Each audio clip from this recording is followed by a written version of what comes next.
Tu vas prendre ta Bible ce matin. J'ai besoin de plusieurs lecteurs. Amen. J'ai besoin de plusieurs lecteurs. Élisée, toi tu es le principal, donc on commence par toi. Jérémie 17, 5 à 6. Les micro-baladeurs sont là, non? Check. Voilà, faites pour venir les micros. Élisée, tu as pris. Édith, prends Exode 25. Exode 25. Exode 25. Tu as pris? Tu as pris? Édith, c'est fini. Montez, prends Jérémie 48, 10. Tu as pris mon désir? Jérémie 48, 10. Tu as pris? Fabi, prends Malachie 1. Franck, faites autre. Tu as peut-être d'envoyer un message important. Prends Malachie 1, 14. Malachie 1, 14. Ça c'est qui? Fabienne. Donald. Ça peut aller. Prends acte 5. 3 à 11. Tu as pris? Tu as pris? Oui. Voilà. Et une autre personne qui est là, les élèves. Franck, Daniel, prends Malachie 2. 1 à 2. Ça peut aller. Ça peut aller. Ça peut aller. Tu as pris Franck? Hein? Audrey en quoi? Prends Jean 15, 5. Tu as pris. Élisée, je reviens à toi encore. Élisée, tu prends Malachie 3, 8 à 10. Tu as pris encore Élisée? Non, il a 2. Lui doit dire 2. Malachie 3, 8 à 10. Tu as pris? Il y a qui encore? Aristophane. Prends Matthieu. Matthieu 5, 17 à 18 ans. Tu as pris? Hein? Aristophane, tu as pris? Ouais. Carlos. Carlos prend Romains 1. Romains 1, 21 à 32. Tu as pris Carlos? Rodolphe est là? Rodolphe, tu prends Proverbe 20, 20. Tu as pris? Il y a qui encore? Blanche, prends Éphésiens. Éphésiens 6, 3 à... Non, Éphésiens 6, 2 à 3. Tu as pris? Et puis, Élisée. Ouais, tu n'as pas ta Bible. Bon, Aline, tu prends 2 rois. Hein? Tu n'as pas ta Bible. Ayez une Bible. Bon. Édith, je reviens à toi encore. Tu prends encore deuxième. Prends 2 rois 5, 24 à 27 ans. 2 rois 5, 24 à 25. Voilà. Donc, dès maintenant, tu cherches. Quand ça arrive sur toi, ça doit couler. On ne doit pas encore attendre où tu sais. Et puis, c'est vrai que tu vas commencer à chercher. Tu amènes avec moi. Voilà. Donc, dès maintenant, tu as cherché, c'est là. Amen. Hein? Le premier verset, c'est Jérémie 17. Voilà. Donnez le micro. 5 à 6. Voilà. Élisée, tu as le micro. Voilà. Quand j'ai donné le mot, tu vas commencer à lire. Après, faites promener le micro. Hein? Quand ça arrive sur quelqu'un, il doit lire. Faites promener. Il faut prendre note. Dis amen avec moi. Amen. Voilà. Moi, c'est un enseignement. Comme un enseignement. Mais comme moi, j'ai un style particulier quand je prêche. Je ne sais pas prêcher tout son lentement. Je vais aller selon mon rythme. Dis amen avec moi. Bien aimé mon père. C'est les principales causes de la malédiction. Dis amen avec moi. Amen. On entend parler beaucoup de malédiction. Il y a une malédiction qui pèse sur ta vie. Il y a une malédiction qui pèse sur ta famille. Oh, mais ce homme-là, il est maudit. Oh. Cette famille est maudite. Oh. Mais quelle est la cause? Les principales causes de la malédiction. On ferme les yeux, je vais prier pour la parole. Éternel, je te bénis, je te rends la gloire, la louange, l'adoration. Mon âme te dit merci pour ce moment que tu rends possible. La Bible dit que l'homme ne se nourrit pas seulement des pains, mais de toute parole qui sort de la bouche de l'Éternel. La parole qui bénit, la parole qui restaure, la parole qui édifie. Le temps de la parole est arrivé. Que tout ce que n'est pas de toi se taise et que seulement ton esprit croisse. Moki baraché. Si quelqu'un dit Amen, il reçoit. Alléluia. Voilà, le thème c'était quoi là? C'était quoi? Les principales causes de la malédiction. Bien aimé, les bénédictions. Fais un bon fricou les mêmes. Fais un bon fricou. Hein? Voilà. Dis Amen avec moi. Je n'ai pas attendu ton Amen. Si tu te lèves que tu dis Amen, tu reçois. Voilà, on s'assoit. Les bénédictions font partie de la foi et de la vie chrétienne. Dis Amen avec moi. C'est-à-dire quand tu as la foi, la bénédiction s'attache à ta vie. Et quand tu es chrétien, quand tu mènes une vie chrétienne sincère, quand tu marches selon le plan de Dieu, selon la volonté de Dieu, la bénédiction s'attache à ta vie. Beaucoup de gens aiment la bénédiction, mais ils ignorent les conséquences du péché. Alléluia. On veut être béni. On aime la bénédiction. Alléluia. On veut entrer dans notre destinée prophétique. On veut que la promesse de Dieu s'accomplisse sur nos vies. Mais on ignore les conséquences du péché. Dis Amen avec moi. Amen. Alléluia. La Bible dit que le salaire du péché, c'est la mort.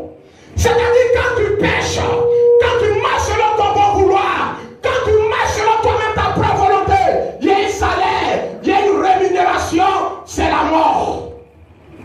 La Bible aussi dit, ce que tu sèmes, c'est ce que tu récoltes.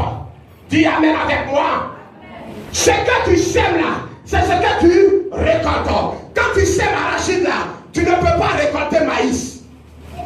Ça arachide, tu vas récolter. Quand tu sèmes le mal, tu récoltes le mal. Quand tu sèmes le bien, tu récoltes le bien. Dis Amen avec moi. Amen. Je n'ai pas entendu ton Amen. Amen. La Bible aussi va loin en disant que toute malédiction sans cause n'a pas d'effet. C'est-à-dire, sans cause, une malédiction ne peut pas s'attacher à ta vie. S'il n'y a pas de cause, une malédiction ne peut pas prendre effet dans ta vie. Mais la Bible dit, une malédiction qui est une cause directe ou indirecte a des graves effets. C'est-à-dire la malédiction peut avoir une cause indirecte comme directe. Une cause indirecte, soit tes parents ont fait des choses. Alléluia. Tes parents ont fait des pratiques. Et il y a une malédiction. Il y a une malédiction qui pèse sur la famille. Et toi, tu fais partie de cette famille. Tu n'as pas été en contact avec cela. Mais puisque tu fais partie de la famille, ça a des répercussions sur ta vie. Ça, c'est une cause indirecte. Et quand c'est direct, quand toi-même, tes deux mains sont dedans, tu t'avoir puis tu fais aussi. Alléluia. Tes actes, c'est des causes directes. Dis Amen avec moi. Une malédiction sans cause n'a pas d'effet. Mais quand il y a une cause directe ou indirecte, les effets sont graves. Alléluia. Les effets sont très graves. Ce matin, nous allons voir cette principale cause de la malédiction. Certains sont maudits. La malédiction pèse sur la vie, mais ils ne connaissent pas la cause. Ce qui s'est passé. Pourquoi sa vie est comme ça? Pourquoi sa vie n'avance pas? Parce que la malédiction, c'est le contraire de la bénédiction. Quand tu es béni, ta vie avance. Regardez le frère qui est venu rendre témoignage. C'est une bénédiction. Il était content. Aujourd'hui, il devient fonctionnaire. Dans peu de temps, ils vont lui donner son argent. Amen. Mais ça ne veut pas dire qu'elle commence à le convoiter, vous les filles là. Parce qu'on connaît ça. Quand quelqu'un vient dire que je vais commencer à travailler là. Avant, peut-être que quand il rentre dans l'église, on dit lui avec cette idée. Il a comment il est fou. Maintenant, comme il dit maintenant qu'il travaille, bientôt il va avoir son rappel, qu'il va avoir des voix comme ça avec Dieu tout comme. Le feu dans tes yeux. Non, j'ai expérimenté ça. J'ai dit quand ma maman est décédée, on m'a envoyé 1 million d'euros. Pendant 3 jours, j'étais à Western Union. Tu vois celle qui prend l'argent là, celle qui donne l'argent là, il faut la voir maintenant. Elle va tourner ses yeux comme ça pour causer moi. Il dit, Dieu met le feu dans tes yeux. Même 5 francs, il ne va pas te donner. Ça là, il m'a fait funérailles avec. Dis amen avec moi. Ça, c'était une parenthèse. Alléluia. La malédiction, le contraire, c'est la bénédiction. Dis amen avec moi. Donc ce matin, nous allons étudier 7 principales causes. La première cause, c'est se confier dans l'homme. Quand tu te confies dans l'homme, ça c'est la première cause. Élisée, allons-y. Allons-y. La première cause, se confier dans l'homme. Vous allez comprendre quelque chose ce matin. Oui, allons. Chap. Je fais la lecture du Seigneur. Oui, allons. Ainsi parle l'Éternel. Ainsi parle l'Éternel. Maudit soit l'homme. Maudit soit l'homme. Il se confie dans l'homme. Ah, c'est bon mon fils. Toi-même là, tu as entendu maudit, non? Ça commence déjà par maudit. Ça veut dire que Dieu n'aime pas ça. Oui, alors, Dieu dit déjà maudit. Alors, reprends à zéro. Ainsi parle l'Éternel. Ainsi parle l'Éternel, c'est Dieu qui parle. Maudit soit l'homme. Maudit soit l'homme. Qui se confie dans l'homme. Qui se confie dans l'homme. Qui prend la chair. Qui prend la chair. Pour son appui. Pour son appui. Et qui détourne son cœur de l'Éternel. Et qui détourne son cœur de l'Éternel. Il est comme un misérable dans le désert. Il est comme un misérable dans le désert. C'est-à-dire, Dieu même dit que tu es comme un misérable. C'est-à-dire, ta vie sera une vie de misère. Le désert, et puis dans le désert. Vous-même, vous connaissez le désert. Le désert est chaud. Le désert est sec. Le désert est difficile. Allons-y, mon fils. Il est comme un misérable dans le désert. Oui. Et il ne voit point arriver le bonheur. Oui. Il habite les nuits. C'est-à-dire que le bonheur, même toi, c'est-à-dire que tu ne peux pas voir le bonheur. Le bonheur ne sera jamais ton partage. Oui, alors. Il habite les lieux brûlés du désert. C'est grave, hein, oui. Une terre salée et oui. Sans habitants. Une terre salée et sans habitants. Tu peux boire l'eau salée. Si on te met dans la mer, tu peux boire si tu as soif. Au moins si la lagune un peu, tu peux faire un peu, tu vas boire, ça c'est pas salé. Mais la mer,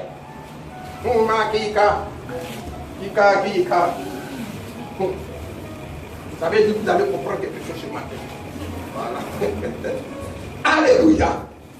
Bien aimé, se confier dans l'homme, c'est de faire de l'homme une autolate, une idole. Quand tu te confies dans l'homme, quand tu prends plus sur les yeux de la chair, c'est-à-dire tu fais de l'homme une idole. Tu fais de l'homme un autre Dieu.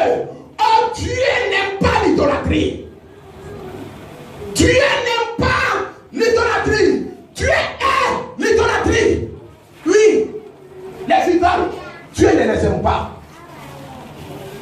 L'idolâtrie, Dieu est cela. S'il y a quelque chose que Dieu est, c'est l'idolâtrie.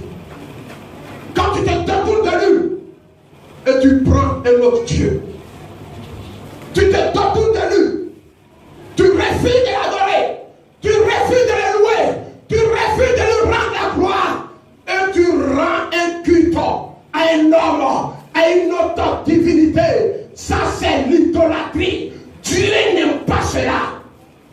Dis amen avec moi. Amen. Allons-y dans les autres versets. Qui a pris ça? Et dit. Alors rapidement le micro, ça se promène. Le micro vite vite. Voilà. Exode 20. Oui, alors ma fille. Oui. Tu ne te prosterneras point devant elle. Tu ne te prosterneras point devant elle. Et tu ne les serviras point. Et tu ne les serviras point. Car moi l'Éternel. Car moi l'Éternel. Ton Dieu. Je suis un Dieu jaloux. Je suis un Dieu jaloux. Qui punit l'iniquité des pères sur les enfants. Qui punit génération. Jusqu'à la troisième, à la quatrième génération. De ceux qui me haïssent. De ceux qui me haïssent. C'est-à-dire quand tu n'aimes pas Dieu, quand tu te détournes de la voie de Dieu, quand tu es attaché aux idoles, tu rends Dieu jaloux. Oui, Dieu il est très jaloux, il n'aime pas ça. Il est digne de louange, il est digne d'adoration. La seule personne que tu dois adorer, la seule personne que tu dois louer, il s'appelle Jésus-Christ de Nazareth. C'est lui le véritable Dieu. À part lui, il n'y a point d'autre Dieu. À part lui, toute autre adoration, c'est l'idolâtrie. Tu ne dois pas te prosterner devant une idole. Nous, ni devant même quelqu'un, devant un homme. C'est seul Dieu. Je connais une église, quand le pasteur rentre, tout le monde se prosterne. Ils sont maudits. Ils sont maudits. Et cette église-là, mais le pasteur, il n'est pas de Dieu. Maman, il est. Est-ce que ça, c'est faisable? Dès qu'il rentre, tout le monde est comme ça. Tu connais ça, non? Ça, c'est la malédiction. Voici une preuve pour dire que ce pasteur n'est pas de Dieu. Il a tissé alliance avec le diable. Et il amène le peuple à la perdition, la malédiction. Tu ne dois pas te prosterner. Moi-même, quand tu me salues, il ne faut pas t'abaisser, je ne suis pas Dieu. Salue-moi comme ça, regarde-moi dans les yeux, puis tu me salues. Je ne suis pas Dieu. Tu amènes avec moi. Tu amènes avec moi. C'est devant Dieu seul qu'on doit se prosterner. Et beaucoup de gens sont maudits. La malédiction pèse sur les vies. Beaucoup de familles, la malédiction pèse parce qu'ils se sont détournés de la foi de Dieu. Ils ont laissé le vrai Dieu et ils sont allés tisser des alliances avec les esprits des eaux. Ils vont se prosterner devant des eaux. Ils vont se prosterner devant des cailloux, devant des montagnes, devant des masques. Ils pensent qu'ils ont trouvé Dieu. Non, ils sont égarés. C'est la malédiction. Parce que pourquoi dans les familles, souvent pour se marier, c'est dur. La malédiction. On n'arrive pas à avancer. La malédiction. Il y a une malédiction qui pèse. On s'est détourné. Quand tu te détournes de la voie de Dieu, quand tu laisses le véritable chemin, il dit, je suis le chemin qui mène à la vie et la vérité. À part ce chemin de Jésus, il n'y a point d'autre vérité. Tu empruntes dans notre chemin. Tu es dans les montagnes, les faits de génération. L'idolâtrie. La malédiction s'attache sur ta vie, sur la vie de tes enfants. Jusqu'à la 4e génération.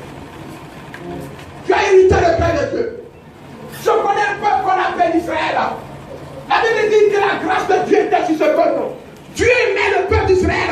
Mais à chaque fois qu'Israël s'est détourné de la foi de Dieu, à chaque fois qu'Israël s'est détourné de Dieu pour aller tisser alliance avec les dieux des Baals, la Bible dit que la malédiction s'attachait à toute la nation. La malédiction s'attachait à ce peuple. Qui amène avec moi? Amen. Toute la nation d'Israël était frappée par la malédiction. Parce qu'ils se sont détournés de Dieu pour aller adorer des faux dieux.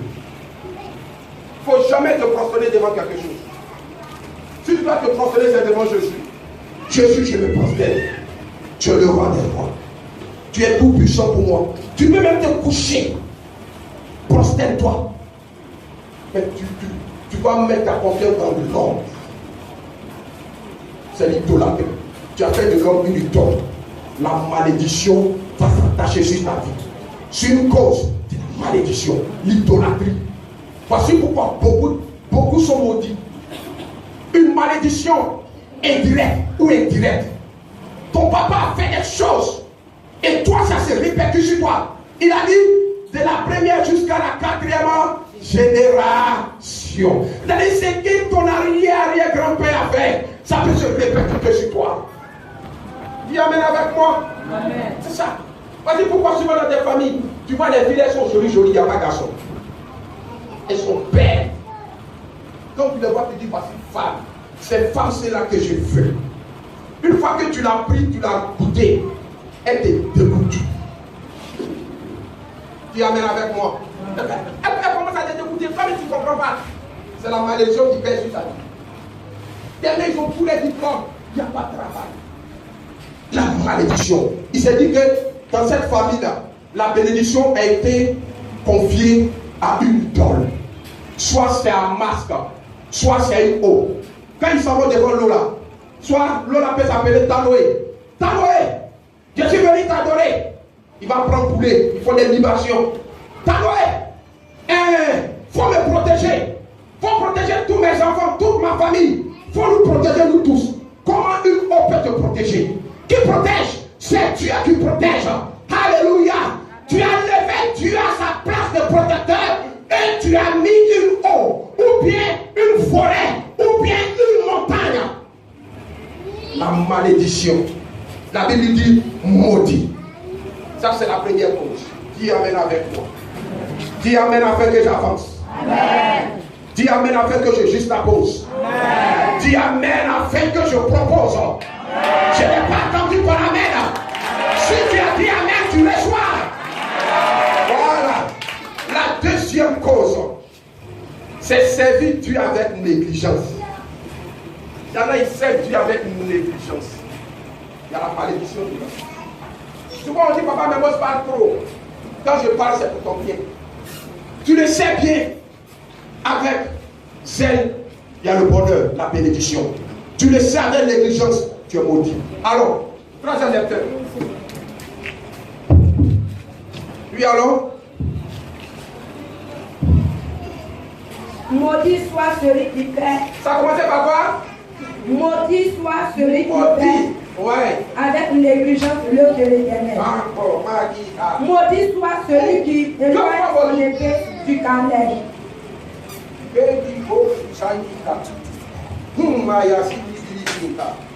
Maudit celui qui fait mon œuvre avec négligence. Dis amen avec moi. Beaucoup de personnes sont sous la malédiction à cause de la négligence de l'œuvre de Dieu. Quand c'est pour leurs propres intérêts, ils sont zélés. Mais quand c'est pour les intérêts de Dieu, ils sont refroidis. Il y a la malédiction, ça s'attache à ta vie. C'est pas moi qui dis, c'est la vie maudite. L'œuvre de Dieu, on ne sait pas Dieu avec négligence. On sait Dieu avec amour zèle. On te met pour diriger. Tu es dirigeant. Ton tour arrive. Tu négliges. Karim va diriger. Dis la même. Je me sens bizarre. Pourtant, tu es en pleine forme et tu as rendez-vous avec une go, avec un garçon. Ou bien tu as mis tes propres intérêts devant. Je vais encore diriger à ma place. Tu es en train de négliger. C'est toi qui prêches. Tu viens. Il s'est dit, tu t'en fous quoi? Tu ne fais même pas d'effort. Il pense que toi-même, c'est papa, mais moi, tu penses que toi. Tu penses que ça, moi, tu fais du mal. Non, tu es en train de négliger l'œuvre de mon père, celui qui m'a appelé. Ce n'est pas mon œuvre que tu négliges, mais tu négliges l'œuvre de mon père. Et tu auras fait à lui. Il dit maudit. Parce que pourquoi beaucoup d'appelés sont maudits? Rien. Il n'arrive pas à avancer. Il sait Dieu pendant des années. Sa vie n'avance pas. Sa vie va au reculons parce qu'il a négligé l'œuvre de son père. Il y a une grande chance sur toi. Tu négliges l'œuvre. On te devait chanter, tu fais malin. Tu penses que tu es la meilleure actrice. Non. Tu fais malin. Tu fatigues Dieu. Quand c'est pour aller pour prendre rendez-vous avec des cartes à des hôtels, tu as l'heure. Mais quand c'est pour Dieu, tu es en retard. Tu négliges l'œuvre de Dieu. La malédiction est devant toi. Réponds-toi. Ressaisis-toi. Quand c'est pour gars, si ton gars t'a donné rendez-vous à 20h devant hôtel Le Bonheur, à 18h tu seras là pour l'appeler. Coco, tu es où? Coco, je suis là, viens, on va faire maintenant. Mais quand c'est pour Dieu, tu es en retard. Il faut te ressaisir. Il dit maudit. Tu as fait négliger l'œuvre. Allez voir beaucoup de personnes sont maudites, rien n'avance. Rien n'avance dans la vie. Dis donc, ils se plaignent. Toi, me faut revoir ta vie. Est-ce que tu fais l'œuvre de Dieu? Quand c'est pour lui, mais son intérêt là. voir comment il va bien faire ça propre. Donc, mets les intérêts devant les intérêts de Dieu. Dieu, quand il te regarde, il t'attend un carrefour. Il sait que l'homme là, l'homme aime bénédiction. L'homme est fait de bénédiction. Hein? Il sait que le carrefour de la bénédiction est là. Quand tu arrives à ce carrefour, tu ne mérites pas. Tu ne mérites pas, je ne te donne pas. On dit tu vas intercéder. Que viennent ici. Le Dieu, ils sont contents, ils viennent. Le Dieu, ils ne sont pas contents, ils restent à la maison. Tu négliges l'œuvre de Dieu. Tu négliges. Il y a la malédiction dedans. C'est pas moi qui dis, toi-même là. Tu as écouté les versets, reprends. Mon Dieu, il faut reprendre. Peut-être qu'il faut penser que c'est moi-même qui invente. Reprends. Ce que tu as là, c'est quoi? Attends, non. C'est livre de lecture ou bien c'est quoi? C'est livre de mathématiques. C'est la Bible d'abord. C'est écrit dans la Bible. Puis alors, ma fille alors. Maudit soit celui qui fait avec négligence l'œuvre de l'Éternel. Maudit celui qui fait avec négligence. On te met un poste, tu es là. Tu fais bizarre. On te met à ce poste, tu sautes, tu négliges l'œuvre. Il y a la malédiction dedans. Il faut tirer celle-ci. Faut que dis moi là, ce que Dieu ne m'a pas donné, c'est chanter là. C'est ça, il ne s'est pas fait. Sinon là, il n'y a pas quelque chose que moi je n'ai pas fait. Moi dans la maison de Dieu, j'ai tout fait. Et puis quand je faisais là, je faisais avec mon cœur, avec mon amour, avec amour. On dit dans le temps, je suis premier. On dit dans le temps, je suis premier. Où j'étais le meilleur dirigeant. J'étais toujours le meilleur prédicateur auprès des hommes de Dieu. J'étais toujours le meilleur. J'ai toujours cherché l'excellence. On te met à ton poste pour négliger. Tu viens être dernier. Pourtant, tu as mis un point de talent. Tu joues avec ça. Quand on était appelé, moi, j'ai quitté Pharmacie Béninois et je partais derrière le goudron. Dans le programme là-bas. Ma tête, je me réveille. Je vais balayer le temps. Je place les chaises. Et puis je reviens, je dirige. Je n'ai pas l'argent même pour prendre taxi. Je marche et puis je reviens. J'ai fait commando. J'ai fait intercession. Intercession là. J'ai fait ça. Commando. J'ai fait protocolat. J'ai fait ça. J'ai réconciliation. J'ai placé chaise. J'étais dans ce département. Commando. Qu'est-ce que je n'ai pas fait? Je faisais avec amour. Amour de tout mon cœur. Quand on dit, papa, mais moi c'est toi qui dirige ce jour-là. Je viens diriger avec mon âme, tout mon cœur. Tout mon corps est trempé de sueur. Avec amour. J'étais dans ma maison. Quand j'ai commencé en tant que pasteur, dans ma maison, les gens viennent, je fais les délivrances. On ne me donne rien. Mais je. Voici monter, c'est là-bas qu'il est connu monter dans ma baraque. C'est là-bas qu'il est connu. C'est là-bas qu'il est parti à la réception jusqu'aujourd'hui. Je suis là, je vais prier pour les gens. Avec mon âme, on ne me fait pas offrande. Mais j'étais content. Je suis content. J'ai dit, ouais, je sais que j'ai fait l'œuvre de mon Père. Qui amène avec moi. Amen. Il ne faut jamais négliger l'œuvre de Dieu. Il y a la bénédiction dedans. Regarde, quand ma maman était décédée, c'est là, tous ceux pour qui je priais,